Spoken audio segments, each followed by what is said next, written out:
Eu tinha conversado com a Bia, né? Eu tô um pouco ausente do IGN porque eu tenho estágio nas segundas-feiras à noite, mas hoje a gente foi liberado, então cá estou eu, graças a Deus, para poder compartilhar um pouquinho da palavra do Senhor com vocês e de algumas coisas assim. Essa palavra é basicamente um testemunho, né? O Senhor tem me ensinado muito através de tudo que eu vou falar aqui para vocês. Então, eu quero dizer para vocês que isso é uma coisa que o Senhor já tem trabalhado em mim. Eu acredito que a gente precisa ministrar, né, o que o Senhor tem feito nas nossas vidas, o que o Senhor tem nos ensinado, né? E, ao mesmo tempo que a gente ministra, a gente também aprende, assim como as outras pessoas que estão nos ouvindo, porque o Espírito Santo ele também ministra os nossos corações enquanto a gente está preparando a palavra, enquanto a gente está ministrando aqui. Então, é isso assim que eu queria deixar para vocês. Essa palavra eu vou estar pregando para mim hoje, além de vocês. Então, o que eu desejo realmente é que o Espírito Santo fale ao coração de cada um, de acordo com o que ele tem para deixar para vocês aí. Eu não tenho um tema específico para essa palavra, porque são vários pontos importantes. Então, eu queria só começar pedindo para vocês abrirem em Lucas, no capítulo 12. Lucas, no capítulo 12, vai ser o maior trechinho que eu vou ler. E Lucas, no capítulo 12, no versículo 22 ao versículo 30. Minha Bíblia que eu estou usando, que pediram para minha versão, é NVI. Acredito eu que é NVI, não estou achando, mas eu acho que é NVI. Então, eu vou ler na versão NVI aqui. Começa assim: Dirigindo-se aos seus discípulos, Jesus acrescentou: Portanto, eu lhes digo, não se preocupem com a sua própria vida, quanto ao que comer, nem com o seu próprio corpo, quanto ao que vestir. A vida é mais importante do que a comida, e o corpo mais do que as roupas. Observem os corvos. Não semeiam nem colhem, não têm armazéns nem celeiros. Contudo, Deus os alimenta. E vocês têm muito mais valor do que as aves. Quem de vocês, por mais que se preocupe, pode acrescentar uma hora que seja a sua vida? Visto que vocês não podem sequer fazer uma coisa tão pequena, por que se preocupar com o restante? Observem como crescem os lírios. Eles não trabalham e nem tecem. Contudo, eu lhes digo que nem Salomão, em todo o seu esplendor, vestiu-se como um deles. Se Deus veste assim a erva do campo, que hoje existe e amanhã é lançada ao fogo, quanto mais vestirá vocês, homens de pequena fé. Não busquem ansiosamente o que comer ou beber. Não se preocupem com isso, pois o mundo pagão é que corre atrás dessas coisas, mas o Pai sabe que vocês precisam delas. Vou parar aqui, mais para frente a gente continua. E eu queria fazer uma perguntinha para vocês. O que hoje te preocupa?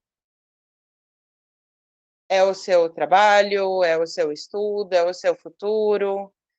No âmbito do seu futuro, é como você vai estar financeiramente, como você vai estar em termos de relacionamento, se solteiro, casado, namorando. No termo de seus estudos, se você vai entrar numa faculdade, se você vai terminar sua faculdade, se você vai trocar de curso, se você vai viajar, vai ficar aqui. O que te preocupa hoje? Quais são as preocupações que tomam o seu coração? E eu queria te perguntar também o porquê você se preocupa com isso. Quando a gente para reparar no que o Senhor ele está dizendo aqui, né, nesse capítulo de Lucas, nesse trecho, a gente percebe a dimensão de algumas coisas. Primeiro, quando ele chama, principalmente assim, quando ele cita, na verdade, né, os corvos, as aves, né, os lírios, ele cita uma coisa muito legal. Eu sempre esqueço, mas é a criação. Ele fala sobre a criação. E quando a gente vai lá em Gênesis 1, a gente vai observando, né, o, a sequência da criação. Nós também somos criação de Deus. Então ele demonstra assim, cara, vocês também são minha criação. Se eu cuido das demais coisas da minha criação, por que eu deixaria de cuidar de vocês? Logo vocês, o último item da criação, eu poderia me arriscar e dizer o mais completo de todos, não que Deus faça as coisas pela metade, mas a parte da criação com quem ele escolheu diretamente ter um relacionamento, sabe, com quem ele escolheu conversar e tudo mais, e não somente fazer, como eu explico, assim, agir de certa forma, né, agir de acordo com instintos, mas com escolhas e tudo mais.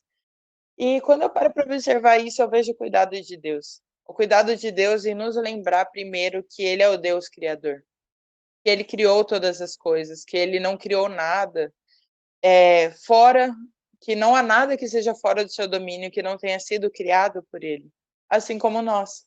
E Ele nos traz esse aconchego de: "Cara, vocês são minha criatura, e como minhas criaturas, né, eu também cuido de vocês".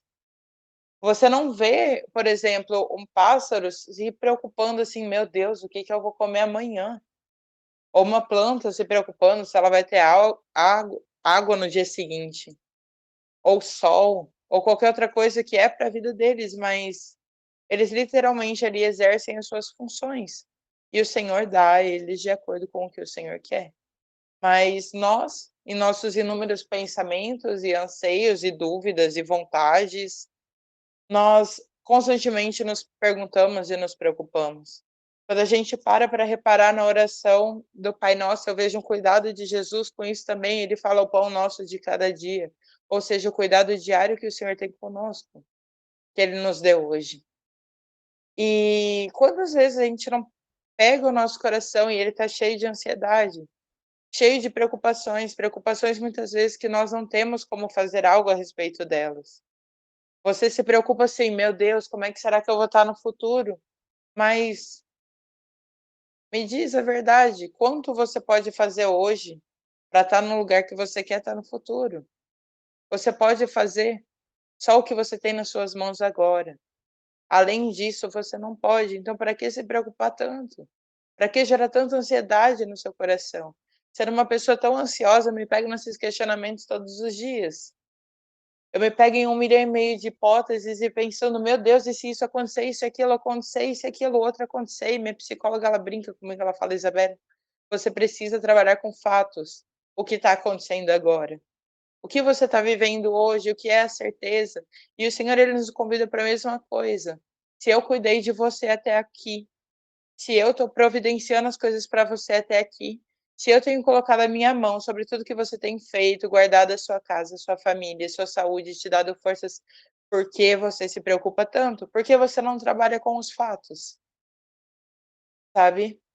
E quando eu vejo esse trecho, ele fala muito comigo, porque ele fala assim: "Cara, os lírios, eles não se esforçam para ser daquele modo, sabe? E o Senhor os criou daquele modo e os preserva assim, de acordo com a sua vontade". Então, por que que a gente se preocupa tanto? Porque a gente deixa que as preocupações da vida, elas tomem o lugar da certeza que nós devemos ter de que o Senhor é soberano sobre todas as coisas e tem cuidado de nós. E esse trecho ele começa me falando muito sobre isso, sobre a questão da ansiedade, sobre a questão primeiramente do Senhor ser um Deus criador que cuida da sua criação. E além disso, eles viram mais para frente e falam assim: "Cara, vocês conhecendo o Senhor, ou pelo menos deveriam conhecer, não deveriam se preocupar com essas coisas". Então eu te pergunto, será que você não se preocupa com tantas coisas porque você não conhece o suficiente o Senhor que você serve? Porque se nós verdadeiramente conhecêssemos ao Senhor, as suas características, a sua bondade, o seu cuidado, especialmente a como eu posso dizer assim, a visão que nós temos dele como um pai amoroso e cuidadoso, como a gente prega para as outras pessoas: "Nosso Senhor é bom, o Senhor é isso, o Senhor é aquilo, a vontade dele é boa, perfeita e agradável". Será que a gente realmente acredita nisso? Será que a gente conhece o Senhor a esse ponto, da gente acreditar em tudo isso que a gente prega, de a gente acreditar em tudo isso que está nas escrituras, a ponto disso cessar as ansiedades do nosso coração? Porque quando nós conhecemos a pessoa que cuida de nós, nós não precisamos nos preocupar. Como uma criança que conhece o seu pai, ela se joga muitas vezes, você vê uma criança na beira da piscina e o pai, qualquer um chama e a criança não vai, e quando o pai dela chama e estende os braços, ela pula na esperança de: "Eu confio no meu pai, eu sei que ele vai me pegar". Mas porque quantas vezes a gente não fica sentado na borda da piscina enquanto o Senhor fala: "Cara, vem, sabe, eu cuido de você. Você não precisa ficar se preocupando, você não precisa ficar olhando para a água, você não precisa ter medo de se afogar, só pula". E a gente fala: "Não, Senhor, mas a água está em tal temperatura, mas acontece sei lá o quê, e se vier alguém me empurrar, e se sei lá o quê", e o Senhor fala: "Cara, vivo hoje comigo". Me conheça a um ponto suficiente de que as preocupações dessa vida não tomarão o lugar da certeza de que você tem, de que eu sou um pai amoroso e um pai cuidadoso. E quando a gente para pensar no que a gente tem se preocupado, o porquê a gente tem se preocupado, a gente encontra tantas razões egoístas no nosso coração. E eu me pergunto muitas vezes assim, né, as pessoas falam, né, as pessoas têm mania de usar aqueles versículos sobre orar e pedir as coisas para Deus, e: "Ai, porque você tem que orar e o Senhor vai te dar, porque você bate, a porta se abre", sei lá o quê, blá-blá-blá, e usam todos os versículos fora de contexto. E quando a gente vai lá em Tiago, no capítulo 4, do versículo 1, deixa eu abrir aqui, eu deixei, acho que marcadinho. Deixa eu ver aqui, Tiago, no capítulo 4, no versículo 1, está escrito bem assim: "De onde vêm as guerras e contendas que há entre vocês? Não vêm das paixões que guerreiam dentro de vocês? Vocês cobiçam coisas e não as têm, matam e invejam, mas não conseguem obter o que desejam. Vocês vivem a lutar e a fazer guerras, não têm, porque não pedem." E aqui vem, que não é só pedir, né? Quando pedem, não recebem, pois pedem por motivos errados para gastarem seus prazeres. E eu me pergunto, assim, em todas essas preocupações que você tem, e que você muitas vezes ora a Deus e pede a Deus que solucione, etc., por que você acredita que muitas dessas coisas não se realizam da maneira que você quer? Será que o que você tem pedido a Deus, o que tem tomado o lugar do Senhor no seu coração, de do lugar de descanso, né, que o Senhor nos fornece, não tem sido coisas que estão completamente fora da vontade dele para você? Será que é por isso que essa inquietação não é gerada tantas vezes no seu coração a pensar sobre essas coisas? E eu vou, aos poucos, contando um testemunho de algumas coisas que eu estou vivendo, né, algumas pessoas sabem. E tem uma coisa que bateu muito no meu coração durante esse tempo, que é: Deus é um bom pai, e por ele ser bom, ele não dá tudo que nós pedimos. Assim como um pai com uma criança, que a criança pede uma faca ou algo assim, e ela acha que é um brinquedo, ela acha que ela vai ser divertida e etcétera, e aquele pai não dá e ela fica chateada. A gente entende que ele é um bom pai, e por ele ser um bom pai, ele não dá tudo que a gente pede, muito menos se está contra a vontade dele. Se a vontade de Deus é realmente boa, perfeita e agradável, como está escrito nas escrituras e como é verdade, porque a gente se incomoda tanto e se preocupa tanto quanto os nossos planos que nós pedimos a Deus, com as nossas ambições egoístas, com os nossos planejamentos, que nós muitas vezes não pensamos nem no reino, a gente se entristece tanto, e a gente se revolta tanto contra o Senhor: "Meu Deus, o Senhor não me escuta." E eu e muitas vezes isso acontece até dentro da obra do Senhor, e aqui eu vou falar um pouquinho do meu te começar um pouquinho do meu testemunho. Como alguns sabem, eu vou embora, né, não tem uma data definida, mas com certeza no final desse ano, meados de setembro, outubro, para a Itália. Mas há uns anos atrás, né, eu tinha recebido uma palavra do Senhor. Desde pequena eu tenho muito certo no meu coração que o Senhor me levaria às nações, mas eu recebi uma palavra e aquilo inquietou muito o meu coração, né, sobre Deus me levar logo e tal. E logo em seguida eu virei para os meus pais e eu falei assim: "Olha, é o seguinte, eu quero ir para uma universidade cristã que fica em um determinado país, eu vou vender tudo que eu tenho aqui, eu vou dar meu jeito, eu vou juntar dinheiro e trabalho e sei lá o quê, e vou trancar minha faculdade, vou largar tudo aqui e vou embora." E os meus pais, muito usados pelo Senhor, eles viraram para mim e falaram assim: "Você vai aonde?" Eu falei: "Eu vou embora. Aqui não é meu lugar, eu tô indo fazer a obra do Senhor, é isso que o Senhor quer de mim", né, porque muitas vezes a gente, no nosso ímpeto de fazer a obra, a gente vai fazendo do nosso jeito. A gente tem que se lembrar disso, não é porque você está fazendo a obra que você está glorificando o Senhor e que você está servindo bem ao reino, se você não está fazendo no tempo do Senhor e do modo dele. E eu briguei muito com os meus pais nessa época. Eu lembro que eu cheguei a questionar eles, eu falei assim: "Vocês não apoiam minha vocação", e sei lá o quê, falei tantas coisas, assim, e eu estava muito firmada de que eu ia embora, de que era aquilo que o Senhor queria de mim, e o Senhor não tinha me dito nada, tá, além daquela palavra que eu ia embora em breve, mas o que é breve para o Senhor só Deus sabe, literalmente, né, porque só o Senhor, vocês entenderam. E aí eu peguei, eu arrumando tudo, e chegou um dia que meu pai cansou, e ele virou para mim e falou assim: "Isabela, você quer ir embora? Vai embora então. Você arranja seu jeito de se sustentar e tal, tudo bem, vou deixar você ir embora". Minha mãe ficou indignada, mas ele deixou ir embora. E nisso eu comecei a fazer 1 milhão de planos e conversar com amigos, e então o Senhor, tendo visto que eu não dei ouvidos ao aviso dele inicial, né, o Senhor tinha usado muito meus pais para falar comigo a vontade dele, o Senhor virou para mim e falou: "Isabela, onde é que você está indo?". Eu: "Ai, Senhor, eu tô indo ali". "Mas quem mandou você ir?". Aí eu parei assim. Aí eu: "Mas não, Senhor". Aí a gente tenta argumentar com o Senhor, né, porque ele não conhece a vontade dele, né, ele não sabe governar o reino. Então a gente começa naquele âmbito assim: "Eu: "Não, Senhor, porque aí se eu for para lá, eu vou fazer o seminário, eu vou abençoar as pessoas, e eu vou servir melhor ao Senhor e sei lá o quê". E o Senhor virou para mim de novo e falou assim: "Quem mandou você ir?". Aí eu parei assim, falei: "Então, né, ninguém". E e foi quando eu percebi que, no melhor, entre aspas, dos intuitos do meu coração, onde que eu achava que tinha, na verdade tinha um desejo egoísta. E qual era o meu desejo egoísta? Era o meu desejo egoísta cristão, entre aspas. Era o desejo de servir ao Senhor como eu queria servir ao Senhor, do meu modo, do meu jeito e no meu tempo. E não era isso que o Senhor queria de mim. E um tempo depois eu entendi o porquê, obviamente eu tô terminando minha faculdade, e foi um tempo que o Senhor trabalhou muito, muito. Eu vivi muitas coisas nesse tempo com o Senhor, cresci bastante, e que provavelmente se eu tivesse ido embora não teria sido assim. Muito Eu podia ter causado muito prejuízo, não só para mim, mas para o reino, tendo ido fora de tempo, né, e da maneira errada.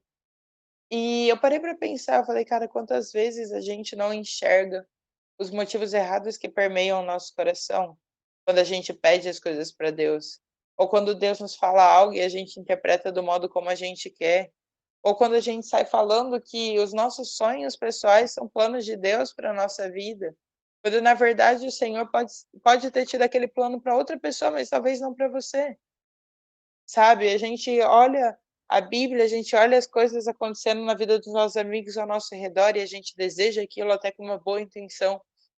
Mas quando aquilo não é plano de Deus para sua vida, a gente começa a desejar aquilo por uma questão egoísta, por uma questão de eu quero viver isso, eu quero viver dessa forma, e a gente não para escutar o Senhor e a vontade dele, que é boa, perfeita e agradável, e se manifesta de um modo na vida de cada um. Muitas vezes o seu amigo está indo para as nações, não é a vontade boa, perfeita e agradável do Senhor para sua vida, e não vai ser bênção para você. Muitas vezes o seu amigo está subindo de cargo no emprego, não vai ser bênção para você. Muitas vezes o seu amigo ou o seu familiar passando no curso que você queria na faculdade, né, entrando onde que você está no cursinho, uma coisa assim, e você se revolta com o Senhor e fala: "Meu Deus, eu podia ser uma bênção no meu ramo", não ia ser bênção para você. Mas o quanto a gente não enxerga isso quando acontece, e a gente se revolta, e a gente briga com o Senhor e: "Meu Deus, eu queria te servir, Senhor, com excelência, mas o Senhor está me impedindo de servir com excelência". E a gente culpa Deus. Culpa o Senhor da obra, por não deixar a gente fazer a obra do nosso jeito, no nosso tempo, à nossa maneira. E chega a ser irônico, porque é como você chegar do nada, você é formado em, sei lá, TI, e você chega do nada para o engenheiro civil no meio da construção e fala assim: "Não, tem que pôr o tijolo ali não, e aquela estrutura ali não", e ele vai ficar olhando para você e falar assim: "Mas você nem sabe o que que eu estou fazendo". Mas você quer opinar, porque você acha que você sabe, porque você viu num vídeo do TikTok que tijolo não se coloca assim. Mas o cara já sabe, ele já tem toda a estrutura daquela construção, como vai ficar melhor na melhor forma, como aquilo ali vai funcionar, mas você no seu conhecimento limitado, chega lá e acha que sabe mais que ele, e assim a gente faz com o Senhor. O Senhor, nesse caso, é o engenheiro e você é o cara da TI, e quer opinar. E mesmo tentando ajudar o Senhor como se ele precisasse da nossa ajuda.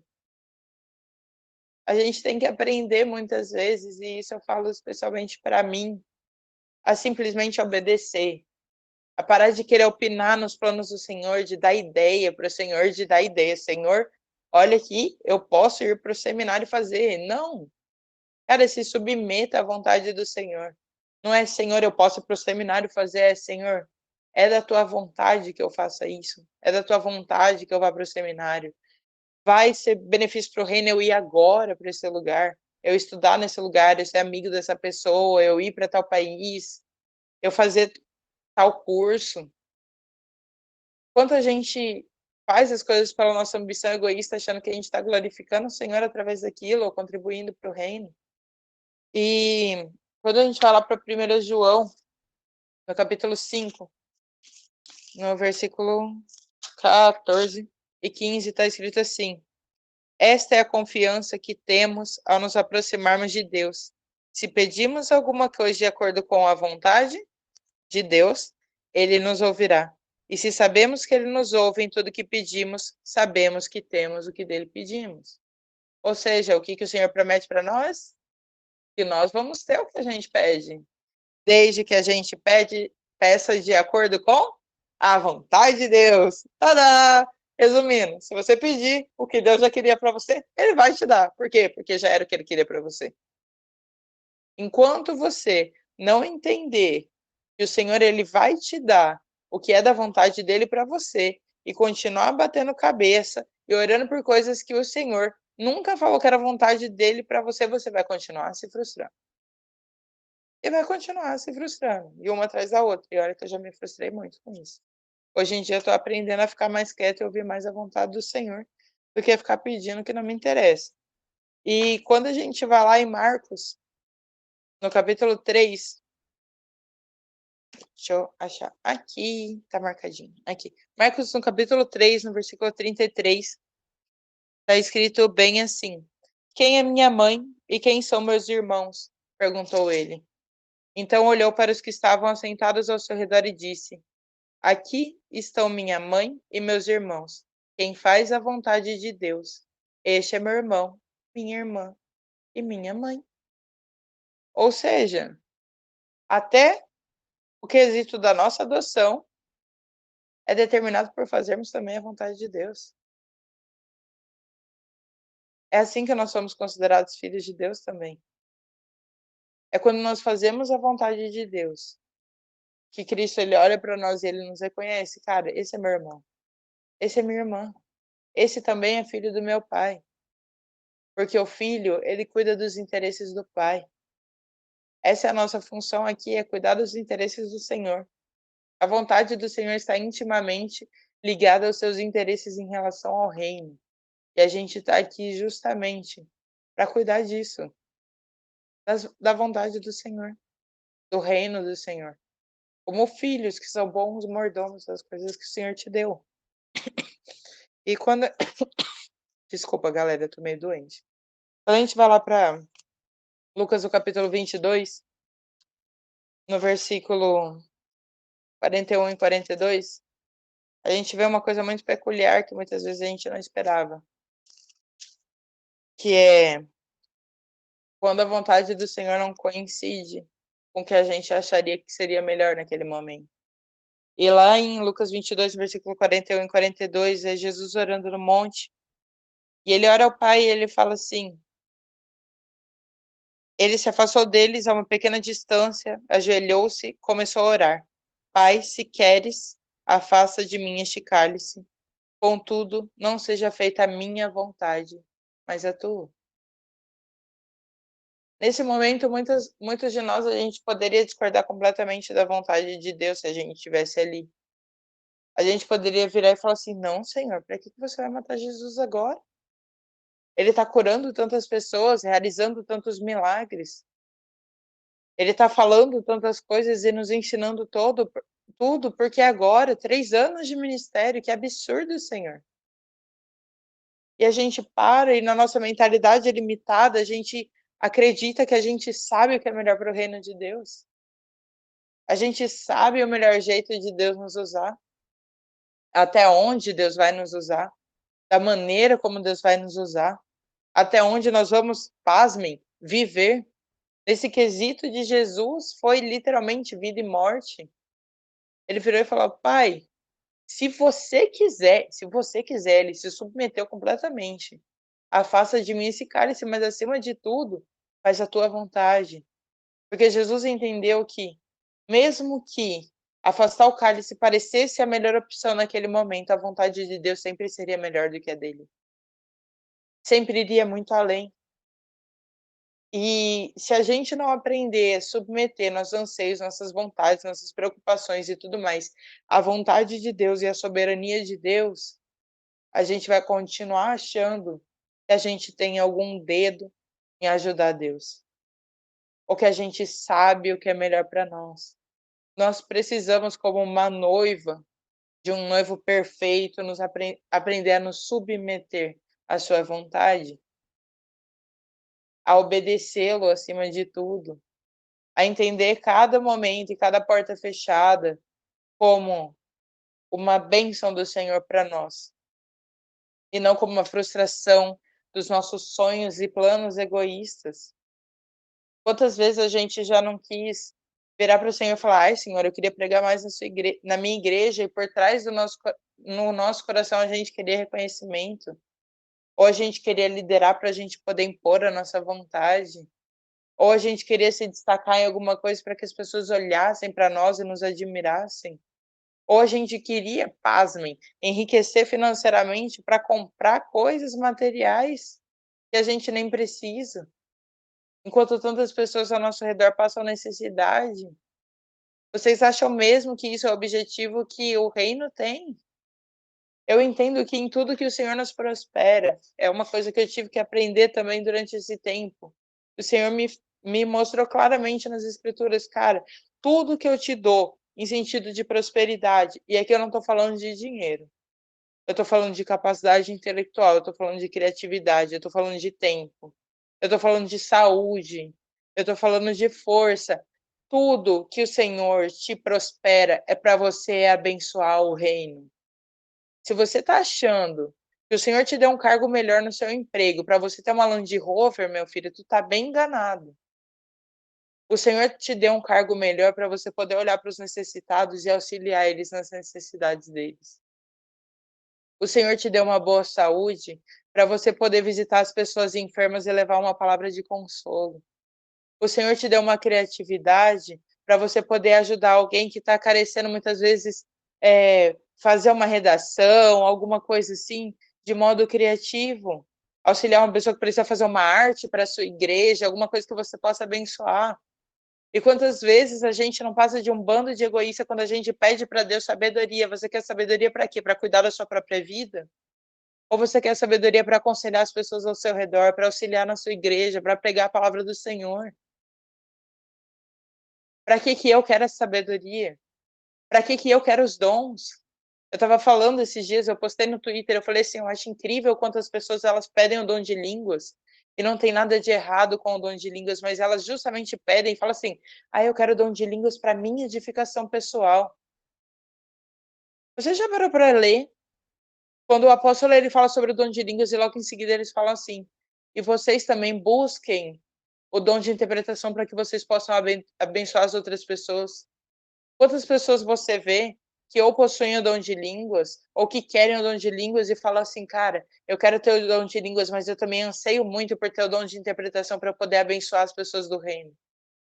Será que nem até mesmo com os dons a gente consegue ser amplamente egoísta em tudo que a gente faz? A gente quer dinheiro para nós, a gente quer sabedoria para nós, inteligência para nós, conquistas para nós. A gente quer tudo para nós. Desde quando isso é a vontade de Deus? Desde quando a prioridade de Deus não é o reino? Desde quando a prioridade de Deus não é justamente a gente agir como um corpo em comum, em que o Senhor prospera cada parte do corpo para auxiliar uma outra? Você acha mesmo que Deus ele te deu tudo que ele tem te dado, a capacidade que ele tem te dado para abençoar pura e simplesmente a sua vidinha pessoal? Para você ter o carro do ano, as férias imperdíveis, a família dos seus sonhos?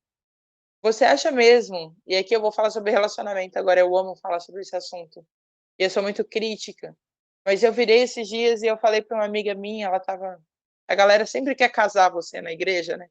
Eu tenho 25 anos e estou solteira, então as pessoas ficam querendo me casar com todo mundo.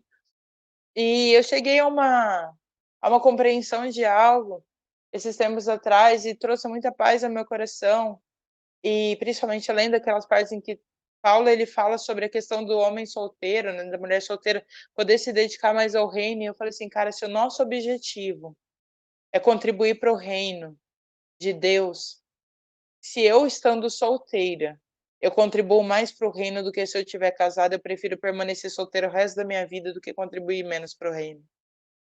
Mas se eu for me casar, eu quero me casar com uma pessoa que seja tão ou mais apaixonada pelo reino do que eu, e que o nosso casamento reverta em frutos para o reino. Porque se o seu objetivo em casar é suprir a sua ambição egoísta de não ficar sozinho, é suprir a sua carência pessoal, é você simplesmente querer ter uma pessoa do lado para fazer coisinha romântica, o seu objetivo em casar está errado.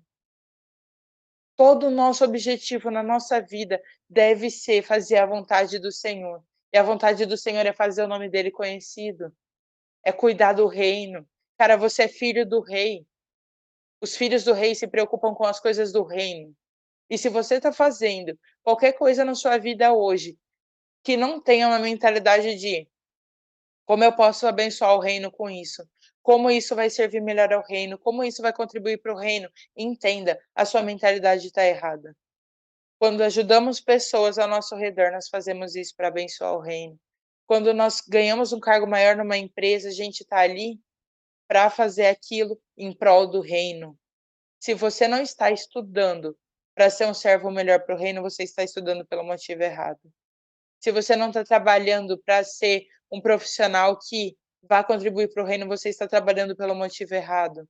Se você não está buscando riquezas financeiras para você poder abençoar o reino através disso, você está buscando pelo motivo errado.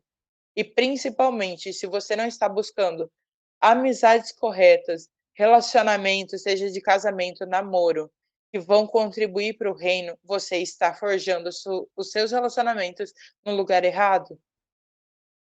E não adianta. Enquanto você continuar fazendo as coisas pela sua vontade, com os olhos nos seus objetivos pessoais, enquanto você não firmar os seus olhos na vontade do Senhor, não transformar a sua mente de acordo com a vontade do Senhor, não olhar para as coisas na perspectiva do reino de Deus, você vai continuar se frustrando. Porque o Senhor não tem compromisso com os seus sonhos. O Senhor, ele não tem compromisso com as suas vontades. O Senhor, ele não tem compromisso com as suas ambições. O Senhor, ele tem um compromisso com o reino. O Senhor, ele tem compromisso com os sonhos que ele tem para você, com as conquistas que ele tem para você, com modos de prosperidade que ele tem para você. Entenda isso. E o seu coração vai parar de se frustrar tanto com as circunstâncias em que você é colocado. A gente costuma usar uma expressão no cristianismo que é assim: "Ai, estou passando por um deserto". E eu quero te falar aqui uma coisa que eu escutei esses dias.